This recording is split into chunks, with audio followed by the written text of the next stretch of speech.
Hello guys, welcome back to the segment. Nama aku Hafiz, dan kepada sesiapa yang dah subscribe, thank you so much guys for subscribing, dan kepada sesiapa yang belum subscribe, jangan lupa tekan button subscribe. Alright. Untuk pengetahuan korang, kita orang dah available di Spotify, Apple Podcast dan also di Google Podcast, dan korang boleh search for the segment podcast.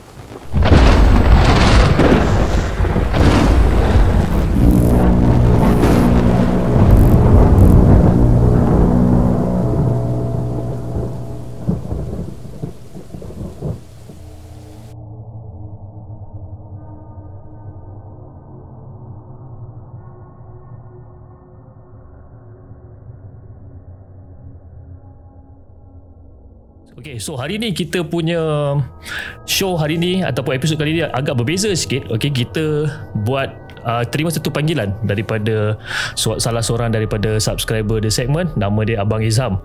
Hello Abang Izham, Assalamualaikum. Waalaikumsalam warahmatullahi. Abang Izham, apa khabar Abang Izham? Okey, baik. Alhamdulillah. Okey Abang Izham, sebelum kita teruskan dengan episod kali ni, mungkin Abang Izham boleh buat introduction sedikit, memperkenalkan diri Abang Izham kepada penonton kita. Okey, nama saya Izham, umur 34 tahun. So saya berasal dari Pahang lah. Dari Pahang. Pahang kat mana Abang Izham? Pahang, saya asal orang Jengka. Oh, Jengka. Okey, sebab kita hari tu pun ada release satu episod apa UiTM Jengka kan. Saya punya arwah ayah saya pun kampung dekat area Pahang, dekat Kuantan. Oh, okey. Kuantan belah-belah Berserah sana kan. Oh, okey, Berserah. Okay, Izham. So Abang Izham, Abang Izham nak kongsi cerita pengalaman kisah seram Abang Izham kepada penonton. Mungkin Abang Izham boleh start. Okey, boleh. Okey, ni saya nak cerita pasal mengenai masa mungkin dalam 2010 masa tu. Okey, semasa waktu tu waktu bujang lagi lah. So saya kerja dekat Genting. Okey, so bila kita cuti 4 hari dalam sebulan, dia akan bagi 4 hari lah cuti. Okey. So saya pun baliklah kampung. Macam biasalah, setiap bulan balik kampung macam tu lah. So saya dah balik kampung. Sampai saya gerak pagi, malam sampai. Biasa malam kita akan keluar lepak-lepak lah, jumpa member kampung lama tak jumpa sebulan sekali kan. Right. So borak-borak apa semua. So biasa kita akan lepak dekat satu tempat jamming macam tu lah. So tapi malam tu diorang tak jam sebab tak tahu diorang ada apa masalah tu. So kita lepak depan rumah member, tak jauh lah pada rumah. So kita pun lepak lah ramai-ramai malam tu. Lepak-lepak, ada yang main gitar lah, apa semua, borak-borak. So kita pun borak-borak. Lepas tu diorang buka lah satu cerita hantu, cerita seram-seram lah. Cakap dekat kawasan ni ada benda lah duduk apa semua. So kita macam fun je lah, gelak-gelak macam tu kan. Lepas tu tengok kita borak tak sedar macam tu. So dalam pukul, tak silap saya dalam pukul 11 lebih lah, 11.40, 11.50 macam tu. Oh kebetulan masa tu malam Jumaat lah, saya cuti Khamis Jumaat satu hari. Okey, betul. Okay. Masa tu malam Jumaat lah. Duduk tengah borak-borak, tiba-tiba saya masa mula-mula tak perasan, nampak macam ada budak lari kat jalan. Padahal masa tu Felda kan, pukul 10, orang dah gelap, orang tutup semua duduk dalam rumah kan. Jadi kita orang ni je lah depan rumah member tu. Okay. Nampak macam budak lari. Yang member sebelah ni yang menghadap ke jalan ni, saya menghadap ke rumah. Lepas tu berhenti kejap, dia orang berhenti. Saya pun tanya, kenapa senyap?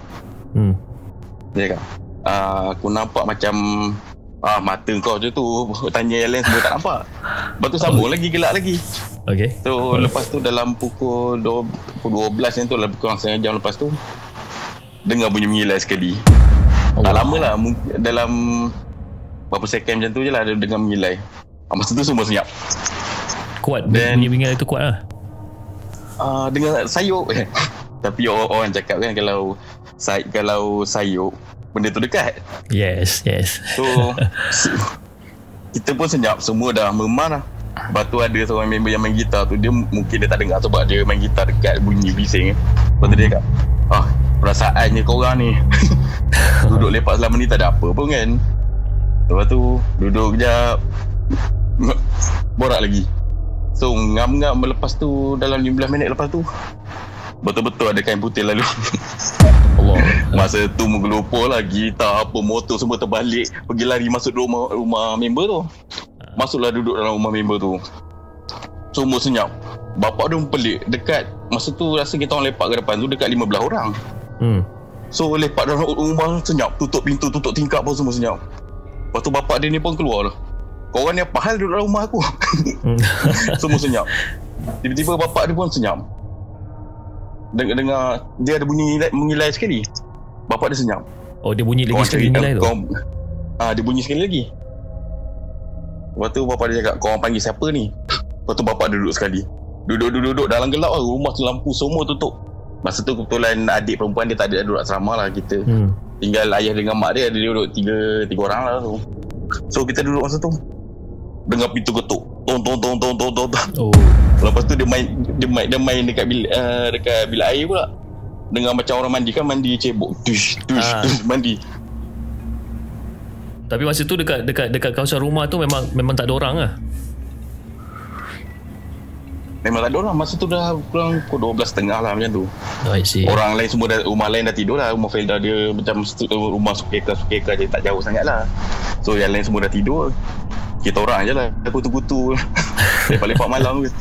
Tuntang. Sampai benda ni sampai pukul berapa masa tu semua nak baca doa apa semua pun tergagap lah. Nak baca apa nama cakap? Nak baca ayat kursi. Nak baca ayat kursi sampai setengah hilang. Terbaca Fatihah. Termasuk sini memang semua tengah, sebab benda tu ada lalu masa tu.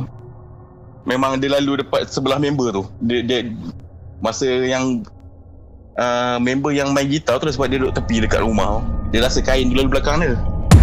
Jadi semua duduk senyap malam tu. Dia kacau macam mana, biarlah, jangan dia masuk dalam sudah. Lepas tu sampai ke pagi kita orang duduk dalam tu. Dia kacau dah sampai dalam pukul 3 macam tu kot. Tapi semua tak siapa nak berani keluar macam tu. Lepas tu masa tu arwah ayah ada call. Kau banyak kali, jadi kita pun tak berani nak angkat. Lagipun benda tu tengah duduk kacau lagi. So saya biar saya dulu. Sebab dia pelik lah. Sebab biasa balik malam-malam mesti ada kat rumahnya. Jangan apa ni ada keluar lepak, tapi pukul 10 lebih 11 dah balik lah. Ini tak balik-balik lagi. So pagi esok tu lepas pukul 8 je tu baru kita orang keluar semua balik. Dah balik-balik. Lepas tu balik rumah arwah ayah tanya lah, pergi mana tadi tak balik? Telefon tak angkat. Ingat jadi apa-apa sebab jarang lah macam tu kan. Biasa kita balik jugalah. So lepas tu cakap kena kacau benda kat rumah, kat bawah tu benda semua. Tak jauh lah pada rumah. So masa tu lah baru arwah ayah tak pernah buka cerita. Itu baru dia buka cerita lah. Dulu kan rumah Felda dulu tahun masa arwah ayah masuk 70 lebih, tahun 70-an lah, 78 macam tu lah. So masuk Felda, rumah Felda ni dia buat asal boleh ada rumah je lah. So bawah rumah kita orang ni ada satu busut. Jadi anak-anak saudara datang pada jauh-jauh ke benda semua. Maghrib mesti menangis, memang kena kacau semua. Lepas tu sekali tu arwah atuk lah datang pada Penang. So datang dia ni pandai berubat. Dia jenis berubat, duduk senyap, tiba-tiba benda tu masuk kat dia cakap. So masa tu arwah ayah cakap, tanya dia, siapa ni? Aku yang duduk dalam busuk ni, dia cakap. Dia cakap dia yang duduk bawah busuk. Busuk betul rumah Felda kan satu atas satu bawah macam tu. Rumah Felda asal lah. Lepas tu cakap, kenapa kacau? Kacau rumah aku, dia cakap macam tu. Kacau rumah aku. Lepas tu dia cakap, so arwah ayah ni pun cakap kat dia, macam mana aku tak nak kacau, aku alihkan tempat lain lah. So nak cakap kat dia nak alih ke tempat lain lah. So dia cakap, boleh. Dia cakap malam Jumaat sedia barang-barang kemian benda semua letak satu talam. Masa tu kena panggil dia keluar, dia akan ikut kat mana kita letak. Macam arwah ayah letak kat mana lah, dia cakap terpulang kat mana-mana. Tapi dia nak rumah baru maksud dia. Lepas tu tak apalah, arwah ayah malam Jumaat arwah ayah pergi buat lah benda macam tu. Bukan kita, so maksud dia bukan kita tak percaya, bukan nak percaya takut ke benda tu. So kita nak alihkan dia je lah, macam nak buat rumah baru untuk dia lah. So arwah ayah pun bawa lah tu jalan kaki pergi belah rumah bawah tu, ada satu pokok besar. Bawah tu dulu tak ada rumah lah, dia macam peneroka baru lah. Dia buat dalam 15 biji rumah satu simpang sampai masuk ke ladang. So arwah yang letak kat situ dulu tak ada rumah lagi, dalam satu pokok besar itu. So arwah yang letak situ, aku dah pindah hang sini, yang duduk situ, jangan kacau orang lagi. Lepas tu balik dah tak ada apa dah. Lepas tu 5 tahun, dan tahun 82 macam tu, 82-83, Felda ni pergi buka rumah kat situ. Buka perumahan lah kat situ, buat direct tu dalam 15 rumahnya tu. Yes. So yang kita orang duduk ni betul-betul dekat pokok tepi rumah. Belakang rumah member tu pokok tu. So baru tahu benda, macam mana apa ni, benda tu, kenapa benda tu kacau apa semua. Tapi benda tu memang tak bertuan lah. Mungkin malam tu biasa orang senyap, kita orang jangan lepak situ. Baru sekali tu lah lepak.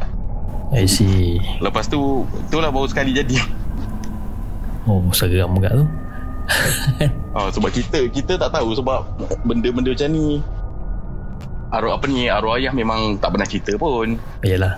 Dia memang jarang-jarang cerita lah benda-benda pelik-pelik macam ni kan. Jadi tak nak takut-takut kita kecil dulu kan. Betul. Tapi saya punya rumah betul-betul depan, sebenarnya rumah saya betul-betul depan kubur, menghadap kubur.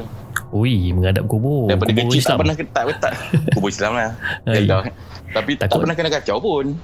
Saya daripada kecil memang setakat kalau tengok orang masuk lahat apa semua tu, daripada 6-7 tahun dah pergi, dia menghadap tengok orang buka dah biasa lah orang kata. Dah biasa lah, memang kita dah rumah depan tu kan. Ada sekali lah kena badi sekali tu macam tu, tapi tak teruk lah, ngacau macam tu je dah. Menarik cerita ni kan. Tapi bang, macam Hafiz nak tanya kan, macam masa kena kacau, masa tengah main gitar dengan geng-geng, dengan lepak semua kan, kena kacau tu, benda tu dia tak ada macam munculkan diri ke? Dia mula-mula dia bunyi, mula nampak budak lari. Lepas tu yang second punya benda dia bunyi. Yang kali ketiga yang member yang cakap yang main gitar duduk tepi sekali tu. Dia main gitar, dia kat kain lalu, dia tengok dia benda tu menyok kat pokok belakang tu. Memang straight nampak lah lapang tepi tu. Menyok kat tepi pokok, dia macam dia pacak putih macam tu, rambut panjang. Dia seorang je lah nampak. Sebab mungkin masa tu dia seorang bunyi. Yang kali kedua lepas pada mengilai tu, bunyi yang lepas pada kain lalu. Masa sebelum kain lalu kan dia cakap tak ada benda lah, perasaan korang je. Sebab dia seorang cakap benda macam tu. Yang lain pun angguk je lah. Mungkin dia terlebih berani masa tu. Oh, dia nampak ni lah, Pontianak lah cerita dia ni. Lepas tu dia yang demam seminggu, yang lain tak demam. Dia selalunya kalau orang yang nampak tu yang akan demam kan. Kita orang nampak kain putih tu macam tu, dia lalu kain putih je. Itu yang menggelupur semua. Itu yang kelang kabut Itu yang dia mungkin dia nampak kat belakang, kat tepi pokok tu, benda tu tegak kat situ. Itu kalau saya nampak pun saya rasa saya pun demam juga kot rasanya kan. Kita pun tak expect benda sebab tak pernah lepak macam tu. Tapi itulah sampai ke pagi dengan bapak-bapak dia sekali join. Itu masalah. Bapak dia berani kan. Bapak dia pun sama ke takut lah. Sebab borak dengan ayah dia pun, bapak dia pun cakap tak pernah jadilah benda ni. I see. Mungkin dia nak keluar malam tu ke apa. Okay. Tapi pokok tu sekarang dah tebang, dah panggil ustaz tebang benda semua. Jadi dia pindah ke tempat lain kot mungkin lah. So far sampai sekarang tak ada gangguan, tak ada apalah dekat situ lah tak ada gangguan lah. Tak ada gangguan. Alhamdulillah, tak ada apa. Alhamdulillah. Tapi kecoh juga, kecoh jugalah itu. Biasa benda-benda macam ni kalau kena gangguan pertama kali memang agak kecoh itu dia Abang Izam. Thank you so much bro sebab share cerita kisah seram. Okay, so Abang Izam, sebelum kita settle ataupun sebelum kita tutup session untuk malam ni, Abang Izam mungkin ada sepatah dua kata untuk penonton-penonton dia segmen buat malam ni. Okay, untuk penonton dia segmen, satu pesanan saya, kalau dah jadi keadaan macam tu, mulut jangan lepas lah, jangan celupak lah cakap-cakap benda cabar dia ke apa semua. So ikut cerita tu pun yang main gitar tu yang tegur dia seorang je yang nampak sebenarnya. Yang kita orang nampak kain je macam tu je lah, benda lalu macam tu. Tapi bunyi tu semua dengar lah. Bunyi mengilai tu semua dengar efek pada tu dia demam seminggu lah, orang lain tak demam. Itu masalah. Buat je lah, pergi jumpa ustaz, tawar air apa bagai.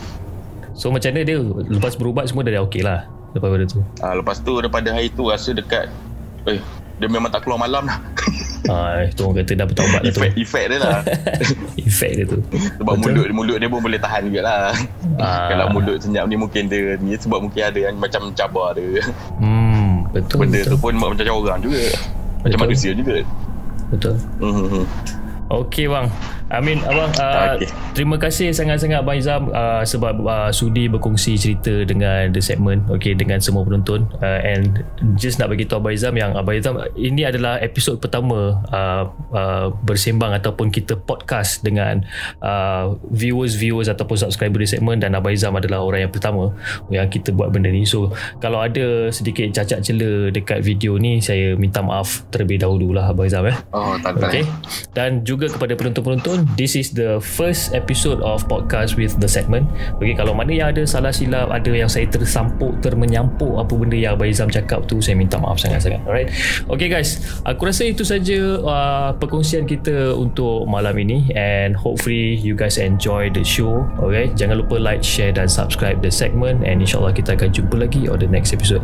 Okay bang, kita jumpa lagi insyaAllah. Okay, Assalamualaikum.